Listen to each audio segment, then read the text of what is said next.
پرون دی والک راغلی ول مولوی صاحب یو خبره ولا ویلې ول دا بنګیګړ لور مالته یو چا تعویز را کوي 25,000 روپۍ را سغواړي دا پلانې کار وکوم مالیا دا حرام دی ناجایز دی نه به کوي قطعا به نه کوي ولزما غ کار بل کم نه کیږي مال قطعا به نه کوي نو بیا مارت المات څنګه کیسه دا ول مولوی صاحب لګېدلې دی و دا بنګیته عیسایته دا کوډ کوي کوډ په 25,000 روپۍ دا د چمن دا د پشل دا د ګلستان ازمر د کوټ یاران خو مټ لین کی ورته نه سبحان الله ته نه په خبر چې په دې خبره سره کافر کیږي ته نه په خبر ته چې کوډي وسیرو جادو کوي دا د اسلام په چوکټ کې کوي کوډي راواخلي او شزه د سړي کړي د ورور کوډي ور باندې وکي چې ور باندې وکړلې بیا په هغه کې دای دا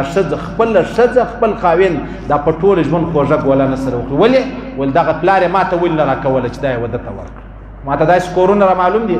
چې کوډي ور باندې کړي دي یندا لسم کال دی نه خاوین کور والا ته نږدې سوی دی نه کور والا خاوین ته اولاد چا په یاد دی بس په تو پر سره انګارې ژوند دي دا چا په کړي دي دا هغه خلکو کړي دي پنځه وخت اذان وچ دی مسجد تر راځي دی مسجد تر راځي دا شامونی می چې څنګه سای ورنه خیبر لکم نو او مال هغه دغه ځای دی اورېدلې نو سړی ورځ به خامخا ترتیب جوړي ورځي به دا به څنګه دنیا ده دي عیسایان دي کافران صحیح سلو دي مشرکان او زیو پلار شزه و خاوین ورور سره جلا کوي او ورځم بم یا زه یا ته دینه د چا غز ما استا کور لر را دی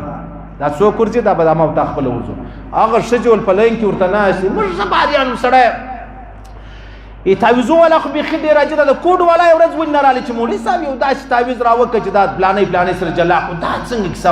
اوس می سر خلاص او دا فالت ډیر رش دی زورګرد الته قتل دی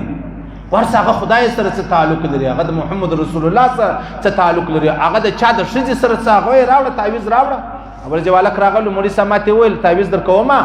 شراب راوړي شراب په شکرانه کې مولیا شراب نشي وړلای کچیر جایز تعویذ بیا شکرانه ورکو ته پیژه تا پیسې دی په هغه نه شراب راوړي بیا تعویذ در کو بغیر دې نه کوي شد شرابک